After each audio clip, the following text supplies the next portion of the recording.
Hey everyone, welcome back and welcome to another video on Nginx series. और इस video में हम देखने वाले हैं how we can serve static files using Nginx. Nginx basically एक वेब सर्वर है एंड एक वेब सर्वर की ड्यूटी होती है कि वो एक स्टैटिक फाइल्स को सर्व करे, राइट? फॉर एग्जांपल जैसे अगर कोई तुम्हारी वेबसाइट को विजिट करता है तो स्टैटिक फाइल्स क्या हो सकती हैं? तुम्हारी index.html फाइल, तुम्हारी जावास्क्रिप्ट फाइल्स, तुम्हारी जितनी भी CSS फाइल्स हैं या फिर जितनी भी तुम्हारी इमेजेस फाइल्स हैं, इनको सर्व करना, इनको कैश करना किसका काम होता है? एक वेब सर्वर का काम होता है, करेक्ट? सो इस पर्टिकुलर वीडियो में हम देखने वाले हैं that how we can use Nginx as a serving static content. तो यहाँ पर ये ऑफिशियल डॉक्यूमेंटेशन मैंने ओपन किया है जिसमें हमारे पास एक सेक्शन होता है that is serving static content. ठीक है, तो बेसिकली Nginx क्या कर सकता है? Nginx तुम्हारे लिए स्टैटिक कंटेंट को सर्व कर सकता है. तो कैसे कर सकते हैं? उसके लिए बहुत ही सिंपल सी एक लाइन होती है दैट इज रूट, एंड जहां पर भी तुम्हारा इनिशियल डेटा पड़ा हुआ, एंड इस रूट को यूज करके हम क्या कर सकते हैं? हम अपने स्टैटिक डेटा को सर्व कर सकते हैं. अब यहाँ पर कुछ चीज़ें जो इन्होंने मेंशन नहीं की, ठीक है, कुछ बहुत ही इंटरेस्टिंग फैक्ट्स है जो यहाँ पर इन्होंने मेंशन नहीं किए, but I am going to show you. तो यहाँ पर पहले इसको ट्राई करते हैं, ठीक है? तो ये चीज़ काम कैसे करते हैं, रूट होता क्या है, उसके बाद मैं तुम्हें दिखाऊंगा दैट एक वो इंटरेस्टिंग चीज़. सो यहाँ पर ये हमारी कॉन्फ़िगरेशन अभी तक जो हमने एक कॉन्फ़िगरेशन की थी, right, if you remember, and इसमें हमने एक पोर्ट मैपिंग की थी ऑन 8080, राइट? तो अगर मैं इस पोर्ट को ओपन करता हूँ, सो एक काम करते हैं, Nginx को पहले स्टार्ट कर लेते हैं. सो आई जस्ट से Nginx, ठीक है, Nginx मेरा स्टार्ट हो चुका है एंड ये हमारी वो Nginx की रिस्पॉन्स है that hello from Nginx configuration file. Okay, अब देखना मैं क्या करता हूँ. अगर मैं यहाँ पर एक ls करता हूँ तो यू विल सी दैट यहाँ पर हमारे पास काफ़ी सारी फाइल्स हैं विच इज़ ओके. तो इस पर्टिकुलर फोल्डर में मैं क्या करूँगा, मैं एक फ़ोल्डर बनाऊँगा इस पर्टिकुलर फोल्डर के अंदर etc/Nginx के अंदर. तो इसको मैं नाम दूंगा माई वेब, मे बी वेबसाइट. ठीक है, तो इसको कुछ भी नाम दे सकते हैं, वेबसाइट. सो इस वेबसाइट के अंदर चलते हैं. तो यहाँ पर एक काम करते हैं, एक सिंपल से एक वेबसाइट बनाते हैं दैट इज index.html. ठीक है, सो बाय डिफ़ॉल्ट Nginx एक वेब सर्वर है, तो वो क्या करता है, एक पर्टिकुलर फोल्डर में index.html को बाय डिफ़ॉल्ट वो सर्व करता है, राइट? जैसे बाकी सर्वर्स करते हैं. तो बाय डिफ़ॉल्ट फाइल कौन सी रन होती है? That is index.html. ओके, सो यहाँ पे index.html में चलते हैं. तो यहाँ पे एक HTML का कोड लिखते हैं. सो इंसर्ट, सो HTML, ठीक है, HTML. ओके, तो यहाँ पर हमारे पास आएगा हेड. ओके, हेड, तो यहाँ पर होगा हेड. ठीक है, तो HTML में कोडिंग करते हैं. HTML is not a coding language, I know. ठीक है, कोई बात नहीं. तो इसको मैं थोड़ा सा फास्ट फॉरवर्ड कर देता हूँ, don't worry. So this is my HTML code. ठीक है, तो ये मेरा HTML कोड है. तो इसमें मेरे पास क्या है, HTML है, राइट, जिसमें हेड के अंदर मेरे पास एक टाइटल है पीयूष कर, और मेरे पास बॉडी में एक H1 टैग है एंड एक है पैराग्राफ टैग. तो ये एक सिंपल सा मेरी वेबसाइट है. Okay, so let's say that मेरी एक सिंपल सी HTML फाइल है जिसको मैं स्टैटिकली सर्व करना चाहता हूँ अपने क्लाइंट को. तो पहले इसको सेव करते हैं. सो राइट एंड क्विट. ठीक है, सो ls करते हैं. So you can see that यहाँ पर हमारे पास क्या है, यहाँ पर हमारे पास एक index.html फाइल है. इसकी कंटेंट्स को देख लेते हैं एक बारी, क्या ये सेव हो चुकी है? येस, तो ये सेव हो चुके हैं. अब हम क्या कर सकते हैं, ठीक है, वापस चलते हैं. तो यहाँ पे मैं अपनी vim nginx.configuration फाइल ओपन करूँगा. सो मेरी vim nginx.configuration, इसमें, ठीक है, इसमें what we can do is, ठीक है, तो इसमें व्हाट आई कैन डू, तो इसमें हम ये लोकेशन हटा देते हैं. ठीक है, तो लेट्स रिमूव दिस लोकेशन. ठीक है, तो इसकी मुझे ज़रूरत नहीं है. तो यहाँ पर मैं सिंपली क्या लिखूँगा, मैं यहाँ पर सिंपली लिखूँगा रूट. ठीक है, तो रूट का मतलब क्या है, दैट कहाँ पर एग्जिस्ट करती है मेरी वेबसाइट, करेक्ट? सो मेरी वेबसाइट जो है वो कहाँ पर एग्जिस्ट करती है. तो यहाँ पर इस पर्टिकुलर डायरेक्टरी से हमने एक फोल्डर बनाया था वेबसाइट. ठीक है, तो ये मेरा रूट है. Okay, so let's say that this is my root. ठीक है, सो इसको मतलब so this is my root. Okay, तो ट्राई करते हैं क्या ये वर्क कर रहा है. ओके, तो इस चीज़ को ट्राई करते हैं. सो Ctrl+C, right and quit. Okay, अब मैं बोलूँगा Nginx. ओके, तो Nginx को रीलोड करना है, राइट? तो Nginx -s stands for signal. तो हम Nginx को एक सिग्नल दे रहे हैं कि भाई खुद को रीलोड कर लो. डन. एक और चीज़ होती है दैट इज Nginx -t. ये तुम्हें बताता है दैट क्या तुम्हारी कॉन्फ़िगरेशन फाइल सक्सेसफुल है. Like for example I can do Nginx -t. तो ये बेसिकली टेस्ट करता है कि हाँ, जो तुमने कॉन्फ़िगरेशन दी है ना वो सक्सेसफुल है, उसमें किसी भी तरह का कोई एरर नहीं है. ओके, तो Nginx को रीलोड किया. ठीक है, तो यहाँ पे आते हैं. तो यहाँ पर मेरे पास एरर आया not found. Okay, so error क्या था? एरर बेसिकली क्या था दैट हमें यहाँ पर पूरा एब्सोल्यूट पूरा पाथ देना होता है. तो पूरा पाथ क्या था, that is etc folder, etc के अंदर Nginx का फोल्डर, Nginx के अंदर वेबसाइट का फोल्डर. जैसे मैंने पूरा पाथ दिया, मैंने इसको राइट एंड क्विट किया, मैंने इसको रीलोड किया एंड रिफ्रेश किया, तो मेरे पास यहाँ पर वो HTML रेंडर हो रहा है. करेक्ट, HTML रेंडर हो रहा है.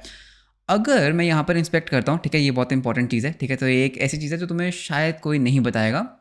एंड अगर मैं यहाँ पर नेटवर्क टैब में जाता हूँ, ठीक है, सो this is my network tab, and इसके अंदर अगर मैं रिफ्रेश करता हूँ, ठीक है, रिफ्रेश, सो ऑल, तो यहाँ पे लोकल होस्ट में यू कैन सी दैट जो हमारा कंटेंट टाइप है, ठीक है, तो कंटेंट टाइप यहाँ पर कहाँ पर है। इसको और फर्दर टेस्ट करने के लिए हम क्या कर सकते हैं, हम पोस्टमैन को ओपन कर सकते हैं जस्ट टू सी दैट हमारे पास किस तरह का कंटेंट टाइप या किस तरह का कंटेंट रिस्पॉन्स में आ रहा है। सो यहाँ पर I will just open this postman, ठीक है, तो ये मेरा पोस्टमैन है। तो यहाँ पे एक रिक्वेस्ट करते हैं, कहाँ पर रिक्वेस्ट करना है, http//localhost एंड पोर्ट 8080। तो सेंड करते हैं रिक्वेस्ट को एंड इसको जूम करते हैं, so you can see that, ठीक है, यहाँ पर हमारे पास क्या आ रहा है, यहाँ पर हमारे पास एक HTML कंटेंट आ रहा है, करेक्ट। तो कंटेंट टाइप क्या आ रहा है, text/HTML। तो Nginx इतना स्मार्ट है दैट उसने देखा यार एक ना HTML फाइल है जिसकी एक्सटेंशन के .html, तो उसने ऑटोमेटिकली क्या किया, हमारे लिए कंटेंट टाइप सेट कर दिया text/HTML। ठीक है, यहाँ तक कोई प्रॉब्लम नहीं। अब प्रॉब्लम कहाँ आती है, लेट अस से दैट अगर मैं अपनी वेबसाइट में वापस जाता हूँ, ओके, तो cd into वेबसाइट, ठीक है, ls करते हैं। यहाँ पर लेट अस से मेरे पास एक और फाइल है दैट इज style.css, ठीक है, तो style.css। तो विम के अंदर चलते हैं एंड style.css में कुछ स्टाइल्स लिखते हैं। तो मैं यहाँ पे एक सिंपल सा स्टाइल लिखूंगा बॉडी, ठीक है, तो यहाँ पे हम यहाँ लिखूंगा बॉडी, ओके। तो बॉडी के अंदर हमारे पास क्या होगा, background colour, so background colour, ठीक है, तो बैकग्राउंड कलर मैं कर देता हूँ लेट अस से रेड। सो रेड के लिए हम कोड लिख सकते हैं FF0000, ठीक है। तो ये एक सिंपल सी मेरी एक स्टाइल फाइल है, ठीक है, तो इसको हम राइट एंड क्विट कर देते हैं। उसके बाद I will do Vim index.html। तो इसके अंदर हेड के अंदर हम क्या कर सकते हैं, एक लिंक कर सकते हैं उस CSS फाइल को। सो लिंक रेल, ठीक है, रिलेशन की रिलेशन क्या है, स्टाइल शीट, ओके। सो उसके बाद मैं बोलूँगा href, ठीक है, तो दैट इज style.css एंड ये हमारा क्या बन गया, लिंक टैग। तो इससे क्या होगा, बेसिकली मेरी वो जो स्टाइल वाली फाइल है वो यहाँ पे लिंक हो जाएगी, करेक्ट, ठीक है। तो इसको हम करेंगे Ctrl+C, okay, right and quit. तो ls करते हैं, तो यहाँ पे अब हमारे पास दो फाइल्स हैं, एक CSS फाइल है और एक HTML फाइल है, ठीक है। तो cd डॉट करते हैं और Nginx को भी एक बार हम क्या करते हैं, एक बार रीलोड कर देते हैं, ठीक है। तो Nginx को मैंने रीलोड कर दिया, रिफ्रेश करते हैं, मेरा जो पेज है वो रेड हो चुका है, विच इज़ ओके। अब यहाँ पर अगर मैं यहाँ पर बोलता हूँ /style.css एंटर करता हूँ and I do an inspect, ठीक है, तो इसको इंस्पेक्ट करते हैं। अगर मैं नेटवर्क टैब में जाके इस पर्टिकुलर फाइल को देखूंगा तो इस पर्टिकुलर फाइल की जो टाइप आ रही है वो क्या आ रही है, ठीक है। तो यहाँ पर समहाउ वो दिखाता नहीं है, ठीक है, तो पोस्टमैन में चलते हैं, ठीक है। सो पोस्टमैन में ऐसे /style.css सेंड। तो यहाँ पर कंटेंट टाइप क्या आ रहा है, text/plain, पर ये तो गलत बात है, राइट। तो ये text/plain तो नहीं है, ये तो एक स्टाइल फाइल है, ये तो एक CSS फाइल है, ठीक है। तो बेसिकली जो हमारा Nginx है वो स्मार्ट है कि उसने HTML के लिए text/HTML किया, बट वो इतना भी स्मार्ट नहीं है दैट वो उसने CSS के लिए text/CSS किया। तो वो क्या करता है, index.html मतलब बेसिकली HTML फाइल्स के अलावा जितनी भी फाइल्स होती हैं उन सबको वो क्या मानता है, वो बस एक प्लेन टेक्स्ट फाइल मानता है। तो इसके लिए हम क्या कर सकते हैं, इसके लिए मैं उसको एक सिंपल सी कॉन्फ़िगरेशन दूंगा। तो मैं यहाँ पे बोलूँगा vim nginx.configuration। तो यहाँ पर, ठीक है, HTTP के अंडर मैं क्या बोलूँगा, इसको इंसर्ट। तो यहाँ पे मैं बोलूँगा टाइप, ठीक है, तो ये है टाइप्स, ठीक है। तो टाइप्स में मैं क्या लिख सकता हूँ, मैं बोलूँगा दैट यार अगर कोई भी CSS फाइल आती है, ठीक है, जिसकी एक्सटेंशन क्या है CSS फाइल आती है, तो उसके लिए तुम्हें कौन सी फाइल, उसके लिए तुम्हें टाइप यूज़ करना है text/CSS, ठीक है। सो बेसिकली मैं क्या बोल रहा हूँ दैट अगर किसी भी तरह की CSS फाइल आती है तो उसके लिए text/CSS कंटेंट टाइप यूज़ करना है, ठीक है। सो Ctrl+C, उसके बाद हम करेंगे राइट एंड क्विट, ओके। पहले Nginx को चेक कर लेते हैं क्या हमारी कॉन्फ़िगरेशन सही है। तो कैसे चेक करते हैं, Nginx-T, तो सक्सेसफुल। तो उसके बाद Nginx-S रीलोड, एंटर किया, गुड। अब अगर मैं यहाँ पर रिफ्रेश करता हूँ, ठीक है, इस चीज़ को रिफ्रेश करता हूँ तो मेरे पास कंटेंट टाइप यहाँ पर नहीं दिखाएगा, ठीक है। तो कंटेंट टाइप हम पोस्टमैन में देखते हैं एक बारी। सो इसका कंटेंट टाइप क्या आ रहा है, text/CSS, गुड। लेकिन यहाँ पर एक प्रॉब्लम बताता हूँ मैं तुम्हें। अगर तुम वापस जाते हो एंड तुम अपनी वेबसाइट को विजिट करते हो और एंटर करते हो, सो यहाँ पे everything is working good, right, everything is working good. लेकिन अगर मैं अपनी वेबसाइट को यहाँ ओपन करता हूँ तो अब इसका टेक्स्ट कंटेंट टाइप क्या होगा, text/plain। ये क्या हुआ, मतलब अगर मैं बॉडी देखता हूँ तो मेरे पास क्या आ रहा है, मेरे पास एक HTML कंटेंट आ रहा है, लेकिन ये HTML नहीं है, राइट। अगर तुम देखोगे ये HTML नहीं है, ये बेसिकली कैसे आ रहा है, ये एज अ प्लेन टेक्स्ट आ रहा है। मतलब हुआ क्या, जैसे ही मैंने वो टाइप्स लगाए तो उसने क्या किया, उसने जो वो स्मार्टनेस दिखा रहा था ना पहले कि यार अगर HTML फाइल है तो text/HTML कर दो, उसने वो लूज़ कर दिया। तो अब बेसिकली मुझे क्या करना पड़ेगा, अगर मतलब Nginx क्या कहता है यार, अगर तुम खुद की टाइप्स दे रहे हो ना तो मैं कोई भी अपनी स्मार्टनेस नहीं डालूंगा, तो तुम्हें मुझे इसके लिए भी बताना पड़ेगा। तो मुझे यहाँ पर एक्सप्लिसिटली बताना पड़ेगा दैट HTML फाइल्स के लिए text/HTML यूज़ करो। अगर तुम टाइप्स नहीं यूज़ करते HTML के लिए वो स्मार्ट इनफ है, लेकिन अगर तुमने टाइप्स लगा दिया, यहाँ पर टाइप्स डायरेक्टिव यूज़ कर लिया, तो तुम्हें जितने भी फाइल्स हैं, जितने भी हैं, उन सबका मैनुअली देना पड़ेगा। तो इसको राइट एंड क्विट करते हैं, ठीक है, राइट क्विट, ठीक है। इंजनिक्स को रीलोड करते हैं, रीलोड हो चुका है। अब अगर मैं यहाँ पे रिक्वेस्ट सेंड करूँगा text/html, और अगर मैं यहाँ पे बोलूँगा style.css, ठीक है, तो स्टाइल के लिए क्या आ रहा है text/css। लेकिन अब मुझे पता है दैट डाउट क्या होगा, दैट यार रियल वर्ल्ड में तो मेरे पास बहुत तरह की फाइल्स होंगी, मतलब GIF फाइल्स हो सकती हैं, JPG फाइल्स हो सकती हैं, इमेज फाइल्स हो सकती हैं, वीडियो फाइल्स हो सकती हैं। तो हर एक का कंटेंट टाइप देना is not practically possible, right. हमारे पास बहुत सारे टाइप्स होते हैं, तो मतलब कैसे होगा ये काम, राइट। तो यार इतना तो इसको स्मार्ट इनफ होना चाहिए था।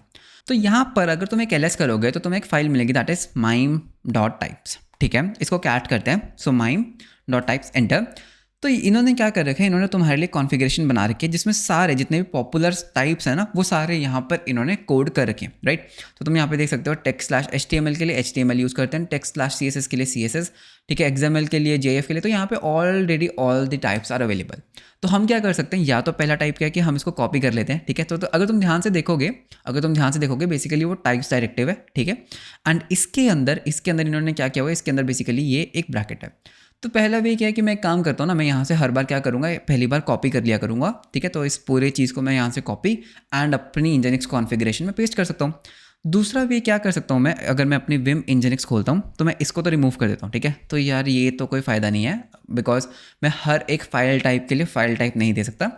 इंस्टेड मैं क्या कर सकता हूँ, यहाँ पे बोलूँगा इंक्लूड, ठीक है। इंक्लूड जैसे तुम्हारे पास C++ में इंपोर्ट स्टेटमेंट्स होती हैं, राइट। हम C++ में ऊपर लिखते हैं ना #include, तो बेसिकली वही इंक्लूड स्टेटमेंट है, तो इंक्लूड, ठीक है। ETC फोल्डर के अंदर हमारे पास एक इंजनिक्स नाम का एक फोल्डर है, और उसके अंदर इंजनिक्स, उसके अंदर हमारे पास एक फाइल है दैट इज mime.types, तो उसको ना इंक्लूड कर लो, ठीक है। तो ये क्या करेगा, ऑटोमेटिकली इस पर्टिकुलर फाइल को, मतलब इस पर्टिकुलर फाइल के जितने भी कॉन्टेंट्स है वो यहाँ पर अपने आप लगा देगा। ओके, सो Ctrl+C, उसके बाद राइट एंड क्विट। तो पहले इंजनिक्स को चेक करते हैं क्या हमारी इंजनिक्स की कॉन्फ़िगरेशन सही है। हाँ बिल्कुल सही है। उसके बाद इंजनिक्स -s रीलोड, ठीक है। तो रीलोड करते हैं, एंटर, रीलोड हो गया। चेक करते हैं क्या CSS के लिए सही काम कर रहा है, बिल्कुल सही काम कर रहा है। क्या वो हमारी HTML के लिए भी सही काम कर रहा है, बिल्कुल सही काम कर रहा है, ठीक है। तो अगर हम यहाँ पर रॉ प्रीव्यू करते हैं, so you can see everything is working correct. सो एक काम करते हैं, हमारे local host 8080, right. So local host and 8080, enter. So everything is working good. तो इस तरह से हम क्या कर सकते हैं, हम अपनी स्टैटिक फाइल्स को सर्व कर सकते हैं। ओके, तो ये जो पर्टिकुलर चीज़ थी जिसमें मैंने तुम्हें माइम टाइप्स के बारे में बताया, वो यहाँ पर इस पर्टिकुलर पेज पे तो नहीं था, but I hope you got the point. तो यहाँ पर थोड़ी सी डॉक्यूमेंटेशन को पढ़ लेते हैं। ओके, सो जो रूट डायरेक्टिव होता है, ठीक है, ये पर्टिकुलर जो रूट हमने यूज़ किया, सो यहाँ पर हम अपनी कॉन्फ़िगरेशन खोलते हैं, विम इंजनिक्स, नॉट इंजनिक्स, ठीक है, विम इंजनिक्स.configuration। तो यहाँ पर हमने क्या किया, रूट डायरेक्टिव का यूज़ किया, राइट। तो रूट का मतलब होता है दैट इस पर्टिकुलर फोल्डर में हमें अपनी फाइल्स को सर्च करना है। ओके, सो इसमें मैंने जैसे लोकेशन / दिया, तो इसका मतलब है ठीक है, मतलब जितनी भी फाइल्स हैं इसके अंदर सर्च करो।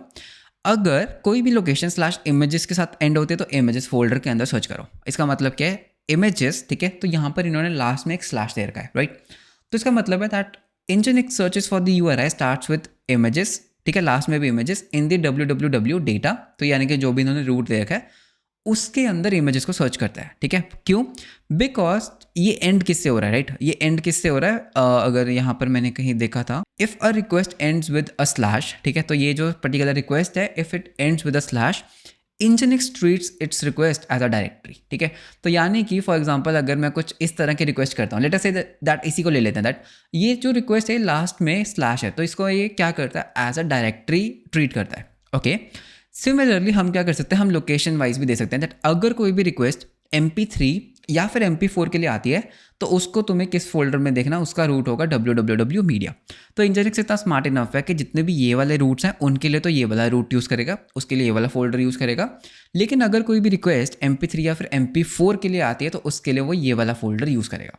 तो वो इतना स्मार्ट इनफ है, ठीक है। This was how you can serve static content using nginx. तो इंजनिक्स एक बहुत ही सिंपल वेब सर्वर है जिससे हम क्या कर सकते हैं, हमने अपने खुद के रिस्पॉन्स बना के देखे थे प्रीवियस वीडियो में। इस वीडियो में हमने क्या किया, हमने खुद की वेबसाइट को सर्व किया स्टैटिकली। ओके, तो जितनी भी इमेजेस होंगे वो सब कैसे होती हैं, स्टैटिकली सर्व हो जाएंगी। मेन चीज़ इसमें क्या थी, this include mime types. Okay, क्यों था वो मैंने तुम्हें बता दिया। सो वीडियो ऑलरेडी बहुत लंबा हो चुका है। आई होप तुम्हें वीडियो पसंद आया होगा, एंड अगर तुम्हें कोई भी डाउट है please feel free to post a comment below this video, ठीक है? तो मैं कमेंट्स को रेगुलरली रीड करता हूँ। सो वीडियो अच्छा लगा तो लाइक एंड सब्सक्राइब जरूर करना। मिलते हैं आपको नेक्स्ट वीडियो में। Until then bye bye, take care.